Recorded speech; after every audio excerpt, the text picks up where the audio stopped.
Check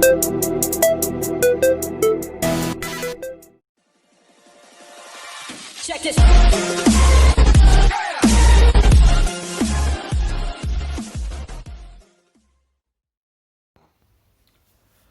Hi, welcome to Review Geek 3000, and you are here for one reason only, and that is to eat, sleep, game, repeat, to watch exclusive content. So please share, like, subscribe, smash that notification bell, and as always on this channel, stay awesome.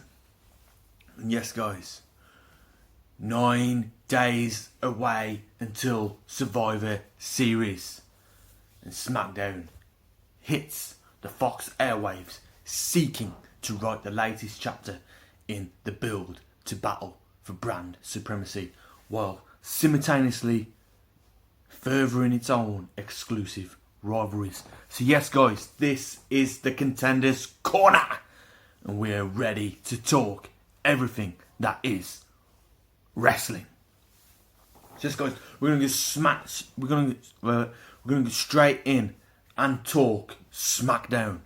So yes guys, last night's WWE SmackDown on Fox opens up live from the Thunderdome inside the Amway Center in Orlando, Florida, and Michael Cole welcomes us, and he is joined by Corey Graves at ringside.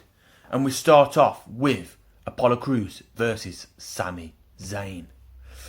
And near the end, it was back-to-back wrestling, guys, and near the end, Sami dodges an attack and goes to the floor for a breather. Sami pulls the apron cover off the ring. Apollo follows, but Sami sends him face first into the side of the apron.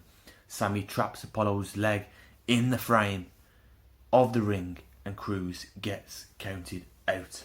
So yes guys, not really the match. It was a good match, I enjoyed it, but Apollo's should have cemented this. He should have cemented this victory, really. But yeah, Sami Zayn is our victor here, and I'm going to give this a grade B and a Contenders Corner rating 3 out of 5. And that is a Contenders Corner match rating 3 out of 5. Then we have a promo from Sasha Banks, and Banks readies to fight with Bayley as Bayley enters the ring. Well, enters near the entrance, but turns around to be welcomed, shocked by Camilla, by a big super kick from Camilla in the ring. Fans boo her. Camilla drops Banks on her face in the middle of the ring. As the boos get louder, Camilla exits the ring as the music hits and Banks recovers. And that is that promo. So this is setting up a rivalry, the next rivalry between Camilla and Sasha Banks, as we move off from Sasha and Bayley's story. Then the next match, we've got Otis versus Dolph Ziggler. Near the end of the match, it was back to back as well. Near the end, Ziggler calls out. Ziggler calls for the super kick, but Otis catches it. Otis with a power slam. Otis dances around some and delivers the caterpillar. Otis climbs to the second rope, but here comes Rude on the apron. Otis turns to Rude, forcing him to stop in his tracks and back off. Otis goes back to focus on Ziggler and hits the big splash for the pin to win. Not really an entertaining match either. It was a good match though, but again, I'm going to give this a Contenders Corner match rating 3 out of 5. Then we go in for Ray versus Seth Rollins.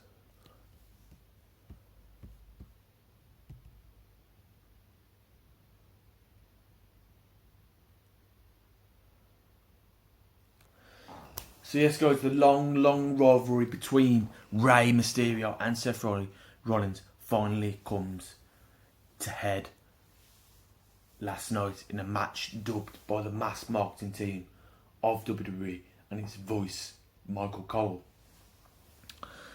as the final chapter. Angie, Dominic and Aaliyah Mysterio all accompanied Mysterio to the squared circle for the no holds barred contest. Mysterio struck first with an ugly tornado DDT on the ring apron that left the Messiah reeling with Murphy watched from the floor. Mysterio delivered a sunset flip powerbomb in the guardrail, but Rollins recovered and drove his opponent's spine first onto the announce table. Corey Graves put over the effects Rollins' targeted attack to the back of Mysterio would have, while Cole reminded the viewers at home of Mysterio's many instances of incredible resiliency. Mysterio mounted a momentary comeback, but Rollins cut it off and sent him crashing face and sternum first onto the floor. Rollins blasted the future Hall of Famer with steel steps before shooting an intimidating glare at the Mysterio family. Just in time for the break, Rollins crashed back first into the steel steps he had set up at ringside. A recovered Rollins introduced the table to the fray, and despite tenacious flight from Mysterio powerbombed him through it, Mysterio kicked out. A frustrated Rollins removed a rubber stopper off the chair and attempted to go after Rey's eyes. Dominic pulled him from the ring but ate a super kick for his troubles. Murphy watched as Mysterio delivered a drop kick, driving the chair back in Rollins' face. The disciple handed him a chair, then betrayed Rollins with a leaping knee to the face. Mysterio capitalised, delivered a 619 after a botched first attempt and followed with a propus frog splash, marking the 15th anniversary of the death of the true legend Eddie Guerrero for the win. The Mysterio family embraced in the centre of the ring while Murphy contemplated his actions. Rey prevented Aaliyah from joining Murphy, then confronted him. He gave his approval, as did Dominic and Angie, and the group left together in a fitting ending for the bloated, overlong story line. So yes guys, and that is that. And that is that one there. And I'm going to give this a Contenders Corner grade A here. And I'm going to give this a match rating 4 out of 5. And that is because for as overlong and unnecessarily messy and horrifically soapy as this storyline became, this was the perfect end to it all. And yeah, as much as it is really, there was a happily family reunion. They all accepted Murphy in the end, and Rollins got his comeuppance in the end. So I did enjoy that match. Then we have the Fatal 4-Way Survivor Series qualifying match. Liv Morgan versus Tamina versus Natalya versus Chelsea Green. And I'm going to give this... Liv Morgan defeated Natalya, Tamina and Green, and give that a Contenders Corner match rating 3.5 out of 5. The analysis here, I'm going to give it kudos to Morgan for scoring a big win. She needed this big win to cash her ticket to Survivor Series. She has been fantastic in 2020 and deserves the opportunity to showcase herself on pay-per-view. Green's debut and insertion in this match was quite the casualty. Why put her in that spot after months of leaving her in limbo, only to have her barely involved in the match and definitely not in the finish? So yes, guys, again, we needed more from Green. We needed more action from Chelsea Green here. But again, kudos to Morgan here. She deserved this. And she deserves this push going forward. Then we have Drew McIntyre versus Jay Uso.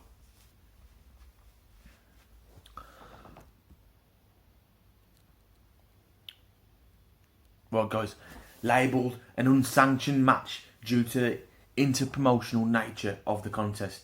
Drew McIntyre versus Jay Uso served as the main event of Friday's broadcast.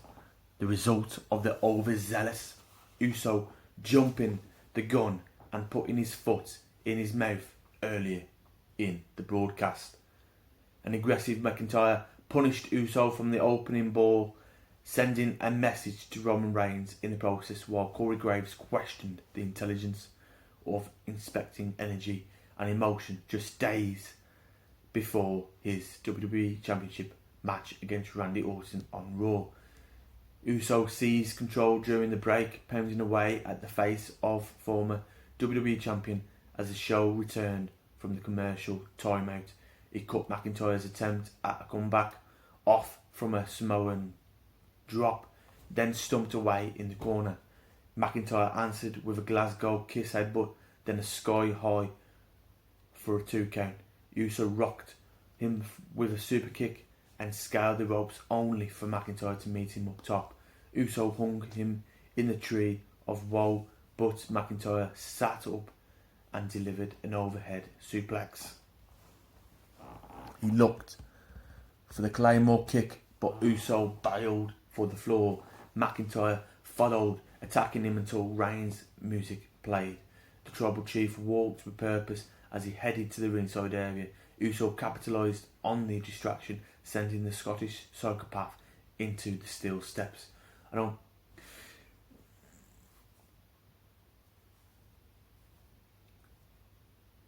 So Reigns demanded that Uso make him understand he didn't care if he beat him. A confused Uso slid back into the ring and unloaded with a flurry of punches to the face. McIntyre recovered and delivered the Claymore for the win as the Universal Champion stared him down, seemingly unfazed by McIntyre's win or the potential showdown with him.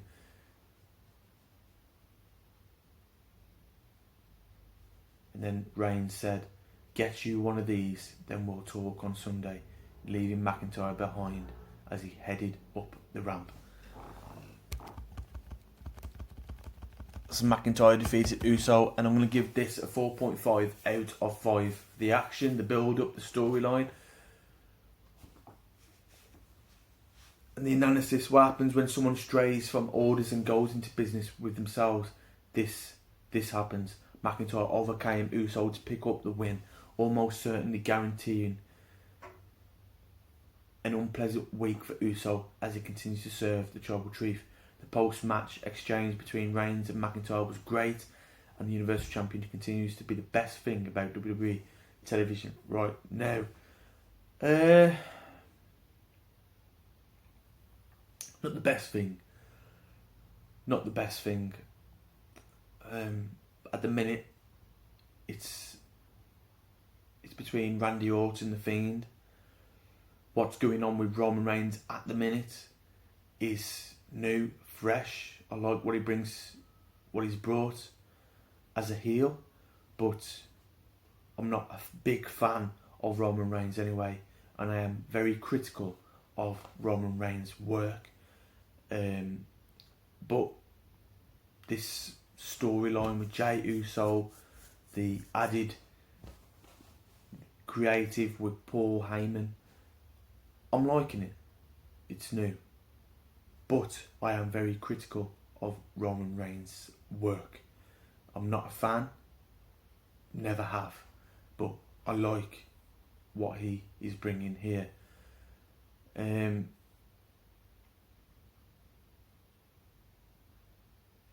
guys, in this match, the story, the build-up, what has been laid through Jay Uso in the past weeks. Again, it's been fantastic, guys. And I'm going to give this a Contenders Corner match rating 4.5 out of 5. And I'm going to give this a show rating as well, a 3.8 out of 5. And that is the SmackDown review on the Contenders Corner. Right here, guys. So, we will see you at some point for a Survivor Series predictions review. So yes, guys, stay tuned for the Survivor Series predictions review. And we'll catch you on the next episode. So yes, guys, this was the Contenders Corner, and we have talked everything that is wrestling. So yes, guys, stay tuned for more content, and please subscribe for the latest content. And we'll catch you on the next episode. And as always on this channel, stay awesome.